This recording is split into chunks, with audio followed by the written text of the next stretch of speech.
देखावे पाहण्यासाठी आलेल्या महिलेच्या गळ्यातील मंगळसूत्र लंपास. सांगली शहर पोलिसात महिलेची फिर्याद. गणपतीपेठ येथे गणेशोत्सवाचे देखावे पाहण्यासाठी आलेल्या महिलेच्या गळ्यातील 60,000चे मंगळसूत्र अज्ञात चोरट्यांनी गर्दीचा फायदा उचलत हातोहात लंपास केले. या प्रकरणी लतिका गजानन शिंदे वय वर्ष 53 राहणार वांडलेसवाडी यांनी सांगली शहर पोलीस ठाण्यात फिर्याद दिली आहे. याबाबत अधिक माहिती अशी की लतिका शिंदे या आपल्या कुटुंबियांसह वालनेसवाडी परिसरात राहतात. बुधवारी शिंदे या आपल्या कुटुंबियांसह शहरातील गणपती पेठ येथे देखावा पाहण्यासाठी आल्या होत्या.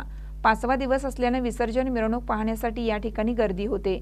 सायंकाळी 7:30 वाजण्याच्या सुमारास अज्ञात चोरट्यांनी गर्दीचा फायदा उचलत शिंदे यांच्या गळ्यातील 60,000 रुपये किमतीचं मंगळसूत्र हातोहात लंपास केलं.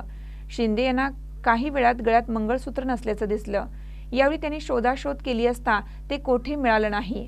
अखेर त्यांनी सांगली शहर पोलीस ठाण्यात फिर्याद दिली.